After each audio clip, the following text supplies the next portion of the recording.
അസ്സലാമു അലൈക്കും വറഹ്മത്തുള്ളാഹി തആല വബറകാതുഹു. പ്രിയപ്പെട്ട സുഹൃത്തുക്കളെ, കാൽനടയായി മക്ക മണ്ണിലേക്ക് നടന്നു നീങ്ങുന്ന നമ്മുടെ ഷിഹാബ് ക ഇന്നേക്ക് 16-ാം ദിവസം യാത്ര തുറന്നുകൊണ്ടിരിക്കുകയാണ്.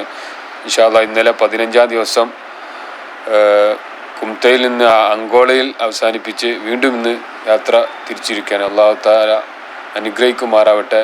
അള്ളാഹുവിൻ്റെ അപാരമായ അനുഗ്രഹത്താൽ ഇതുവരെ എത്തി 500-ലേറെ കിലോമീറ്റർ നടന്നു നീങ്ങി ഷിഹാബ് ക ഒരു കുഴപ്പമില്ലാതെ കാലിന് കരുത്തോടെയാണ് മുന്നേറുന്നത്. ഇനിയും ഒരുപാട് ദൂരം സഞ്ചരിക്കാറുണ്ട്. എത്രയും എളുപ്പത്തിൽ അല്ലാഹു തആല ഷിഹാബ് കാക്ക് നടന്നു നീങ്ങാനുള്ള ഇരു കാലുകൾക്കും കരുത്തും ശക്തിയും പകർന്നു നൽകുമാറാവട്ടെ. അവരെയും നമ്മളെയും നാളെ അല്ലാഹു തആല ജന്നാത്തുൽ ഫിർദൗസിൽ ഒരുമിച്ച് കൂട്ടി അനുഗ്രഹിക്കുമാറാവട്ടെ. എല്ലാവരും പ്രത്യേകം ദുആയിൽ ഉൾപ്പെടുത്തണമെന്ന് അഭ്യർത്ഥിക്കുകയാണ്. ഷിഹാബ് കാക്ക് വേണ്ടി എല്ലാവരും ദുആ ചെയ്യണമെന്ന് അഭ്യർത്ഥിക്കുന്നു. ഇനി കടക്കാനുള്ളത് ഗോവയിലേക്കാണ്.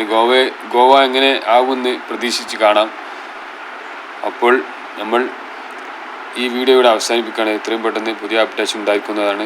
ഇതുവരെ ആരെങ്കിലും സബ്സ്ക്രൈബ് ചെയ്യാത്തവരുണ്ടെങ്കിൽ എത്രയും പെട്ടെന്ന് സബ്സ്ക്രൈബ് ചെയ്ത് ആ ബെല്ലൈക്കൺ അമർത്തിയാൽ ഞങ്ങൾ വിടുന്ന വീഡിയോ നിങ്ങൾക്ക് എത്രയും പെട്ടെന്ന് നോട്ടിഫിക്കേഷനായി ലഭിക്കുന്നതായിരിക്കും. അല്ലാഹു തആല എല്ലാവരെയും അനുഗ്രഹിക്കുമാറാവട്ടെ. എല്ലാവരുടെയും ചെറുതും വലുതുമായ ദോഷങ്ങൾ അല്ലാഹു തആല വിട്ടുപുറത്തു മാഫാക്കി തരുമാറാവട്ടെ.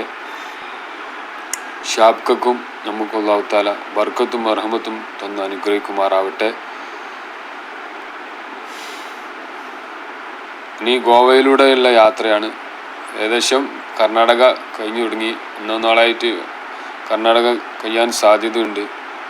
ഇൻഷാ അല്ലാഹ് യാതൊരു കുഴപ്പമില്ല. കർണാടകയിൽ പല ഭാഗത്തും നല്ല സ്വീകരണമായിരുന്നു. ഭക്ഷണം വിളമ്പിയും ദഫ്മുട്ടിയും പല ബൈത്തുപാടിയും അങ്ങനെ ഒരുപാട്